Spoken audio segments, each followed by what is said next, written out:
So, you know you want to get into HEMA, but how do you actually get into the practice of picking up a sword and using it properly?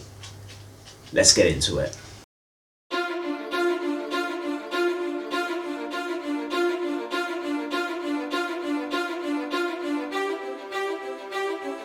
So guys, you've decided you want to start practicing HEMA, but where do you actually go to start practicing? How do you even begin to practice? How do you decide what you want to practice? Well, let's break it down in this video. Firstly, you've got to decide what you want to study. Now, you might not have as much scope for learning something depending on the type of clubs that you've got around you. You might not even have a club around you. The club around you might specialise in something like longsword or mesa, which might not be what you want to learn. But let's face it, any HEMA is better than no HEMA, and there's nothing saying you can't explore these manuscripts by yourself when you're in a club, or even by yourself. But let's start with studying, and what I mean by studying. We'd be nowhere without the manuscripts in which we find these martial arts. And we're lucky enough now that we've got some really quite experienced HEMA instructors around the world that are able to kind of unpick these martial arts systems for us and deliver them to us. But fundamentally, what we need to do is go back to the books. You can pick up as much as you want from going to a HEMA group, and it's really important to do so. You need to pressure test your art. But you just gain so much insight by reading the manuscripts yourself. And I'll be preaching to the choir, so to speak, on this subject to a lot of you guys. But if you're just looking to get into HEMA, find a weapon that you want to study and find a master that teaches that system. So you've decided on a weapon you'd like to learn and potentially a master that you'd like to study from a certain time period. Where do you go next? Well, the first thing I'd advise you to do is get a manuscript, read it and study it, because that's where HEMA really begins. And I'll give you some examples now of some of the texts that I've found, and then I'll tell you where you can find them. Let's say you're interested in the longsword. You'd go and find yourself a manuscript on the longsword. So where did I go? I know Fiore from when I was studying HEMA ages ago, and before I got back into it, and one of my first purchases was Fiore's The Flower of Battle in this translation, which is translated by Colin Hatcher. It's a really, really good text, and it doesn't just cover the longsword, a very popular weapon. It covers a whole host of weapons. It covers daggers and one-handed swords and battle on horseback. I can't do that because I have no steed. But if you have a steed who is war trained, I guess you could go ahead and try and interpret whatever Fiore is talking about in his battle on horseback. Let's say you want to learn rapier. You could go to Spanish schools or Italian schools, and in particular, if you're interested in Italian rapier, you could pick up Capoferro's Gran Simulacro, or perhaps you could pick up Nicoletto Giganti of Venice and his books, which are really, really good and insightful texts into the art of Italian rapier combat. You'll notice I have Italian masters in front of me. I am a simple man, I am Italian, I like my Italian masters. Like I said, I'm very, very simple. I know my preferences. But perhaps Italian martial arts aren't for you. Maybe you're a stout Englishman and you'd like to pick up The Paradoxes of Defence by George Silver. That might be an option for you.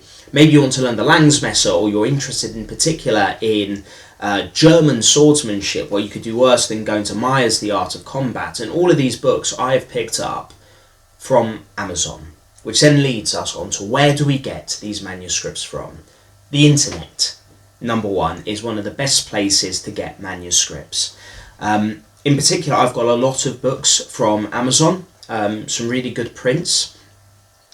You can also get other stuff on there, and I'll go into that later, but Amazon is really your friend. eBay can be really good for finding some deals, and second-hand bookshops online, you'll be surprised where you can find manuscripts in this day and age. Also, if it's not within your budget to get a hard copy, why not consider getting an ebook? I primarily work through George Silver's Paradoxes of Defence, from an ebook that I got from Amazon for my Kindle, and it works perfectly well. I'd also suggest then there are various places where you can find legal, and I'll stress legal PDFs of some of the ancient texts, which you can go and study yourself. For example, I've had Wiktenauer suggested to me by one of my friends who will be speaking later on in one of the interviews we do, which is a really good source for going online and learning about the various masters and their systems, and you can find scans of the original texts and things like that. Be careful. Some texts like George Silver's Paradoxes of Defense you can go through with reasonable ease, actually, because of the translation, forgive me. The language within it is fairly similar to us. But for example, if you're looking at something like Fior dei Liberi and you're looking at his work, or even Capoferro's Gran Simulacro, the Italian over the centuries has changed dramatically, and even if you're a fluent Italian speaker, you might have difficulty reading into them. So don't be ashamed in picking up a text, especially if you don't speak any Italian and you're looking to learn an Italian system. There is nothing wrong with getting an English translation. The Italian Rapier Combat, which I've got in front of me, which has been edited and presented by Jared Kirby, is a really good English translation. I've also got a scanned PDF of the original copy in Italian sometimes to clarify terminology and what might be going on within the text when I'm studying. But just use whatever is really easy to get into for you. Don't be ashamed of picking up something that has been translated. Just be aware that sometimes translations come with the interpretation of the author, and the original source is quite clearly always the best source. Reading in the original language is always a really, really good way of going forward. So, 3 main ways of getting the text. One, in physical copy, and one of the best places to do this is getting them online from places like Amazon, eBay, or second-hand bookstores online. You can also get them in ebook format, which is particularly helpful for your Kindles or whatever you're using to read your ebooks, and you can also get legal scanned copies of the old texts online in PDF format. As an addition to that, you've then got Wiktenauer, which is a great resource for looking up the masters and even finding some of the text there, I believe. So, knock yourself out, go away and start studying and reading from the manuscripts. And always remember, I like to stress this, work within your budget. So, you've got all your texts, and now you want to put them into practice. You want to take what is in the manuscripts and bring them to life. What's your next step? Well, number 1, preferably finding a club, but we'll talk about finding a club later and the benefits of it. If you can't find a club, problems start to arise. So what do? Well, number 1, find a friend to train with. Find somebody who is equally as enthusiastic about getting into the study and the practice of historical European martial arts as you are. And the benefits of having a training partner are just innumerable. You get a person to train with and go on the journey with, but you also get, I'll put it bluntly, a body to train with. You get to see how the techniques work in real time against a real person who has their guard up, who is in the correct ward, and who gives you a bit of feedback on blade contact or some play on the blade, and you can feel the bind working between the blades as well. So there's loads of real benefits. But any martial art is really best practiced with at least one other person, because they're designed to work against people. So what happens if you can't find somebody to train with or a group of friends to train with? Solo drilling, that's always an option. There is nothing stopping you getting something like a synthetic sword, or even a piece of wood which is a sword-like object, and drilling some of the guards and wards and positions and techniques that you find within the manuscripts. Nothing is stopping you from starting your HEMA journey alone. I did when I first got back into HEMA. A lot of it was in the garden, drilling cuts and moving through wards and looking at YouTube tutorials. And YouTube is an absolutely invaluable source when you're first getting into HEMA, actually, because it's really good for feeding your passion and finding people who do an amazing job bringing these techs to life. What can you do then if you're training by yourself? Or if you're training HEMA in general, one of the caveats I'd like to say is work within your budget. Don't splash out on hundreds and hundreds and hundreds and hundreds of pounds or dollars worth of gear straight off the bat. You probably don't need to. All you need is, one, find a club. If you're going to a club, you can turn up and 9 times out of 10 they'll have spare kit that you can use, whether it's safety equipment or training swords or sword-like objects that you can use. Don't feel the need to go out and buy a steel sword straight away. There is nothing wrong, absolutely nothing wrong, I can't stress that enough, with buying a synthetic trainer sword which you can use, especially if it's for a weapon that you're not particularly sure you'll get involved with at a later date. I wasn't particularly sure I would like the back sword when I first started learning it, but I absolutely adore it now. And this synthetic back sword that I've got here from Red Dragon Rawlings is just really, really good, and it's great for drilling stuff.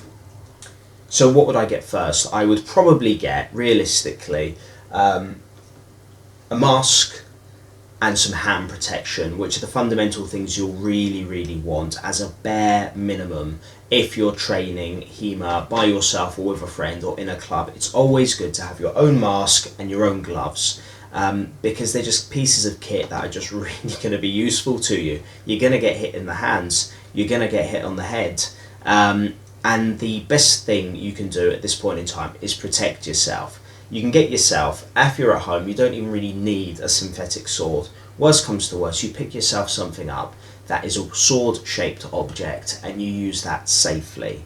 But yeah, there's some great starter kits out there which you can get reasonably inexpensively, which include gloves, a synthetic starter sword and a mask. And we'll be talking about this in our kit video for getting started. So let's talk about finding a club.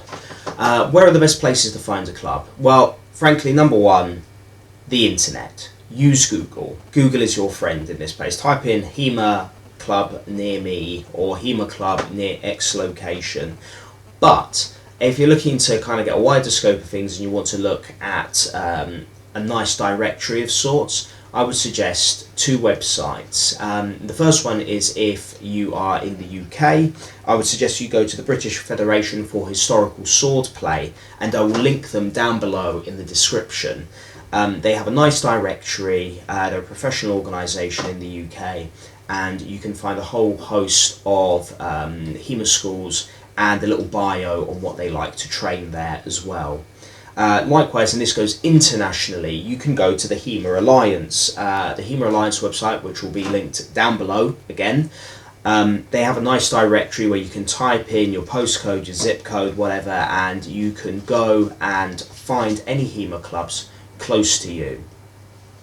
So what are the benefits of training with a club? Well, you're surrounded by people who also love HEMA and who want to continue training the art and learning and unlocking all its secrets. So brilliant. You've got some companions, you've got people who are equally as enthusiastic, and you've also got a whole host of training equipment which you don't need to fork out on straight away. You can go along, you can see whether it's for you, and you can see what you might like to buy as you go further down the line. You can look at protective equipment that your friends will have there. You can look at the training swords and pole arms and things like that that people are using and think, is this the right model or make for me? One of the best things about HEMA is the community that kind of builds up around clubs. You make some really good friends, and you've got people who equally fuel your passion. You can have a friendly rivalry with as well, which pushes you to get to the next step. If you can find the club, always train with a club. I hope this video has been useful. If you're interested in learning more about HEMA and looking at what equipment we suggest you start off with, like the bare minimum where you can get good equipment from, why don't you tune into our next video, which is going to be what gear do I need to start to train HEMA, and you can look further on to other videos that we'll be producing, giving you tips, tricks, gear reviews and advice, and also interviews and talks on various manuscripts and practitioners from various systems and styles. I hope this has been useful, and I'll catch you next time.